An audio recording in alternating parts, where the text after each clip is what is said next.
High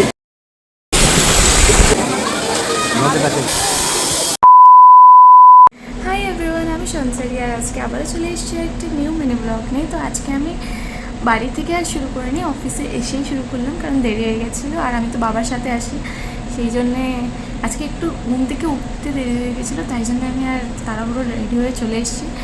তো সারাদিন আজকে কী করছি আমি তোমাদের সব দেখাবো। তো আজকে আমাদের প্ল্যান আছে কামাখ্যা মন্দির যাব। আজকে একাদশী, প্রচণ্ড ভিড় হবে, তো দেখা যাক কী হয়। আজকে যেহেতু মন্দির যাব তাই ভাবলাম আর সেরকম কিছু খাবো না, শুধু ড্রাই ফ্রুটস আর ফ্রুট জুসই খাবো। তো আমি রেডি হয়ে গেছি, আমি অফিস থেকে গেস্ট হাউসে এলাম, তারপরে রেডি হলাম। আর অনেকটা দেরি হয়ে গেছে, চলে যাওয়া যাক, বাকিটা আমি তোমাদের দেখাতে থাকি। মন্দিরে পৌঁছে দেখি ভীষণ ভিড়, লাইনে প্রায় 500-র বেশি মানুষ, আর টিকিট পাওয়া তো অসম্ভব। অনেক পণ্ডিত 6000 টাকা চাইছিল, কিন্তু আমাদের এক পরিচিত ঠাকুরমশাইয়ের সাহায্যে বিনা কোনো টাকার ডিমান্ডে আজ একাদশীর দিন খুব সুন্দরভাবে মায়ের দর্শন আর পুজো সম্পন্ন করা গেল।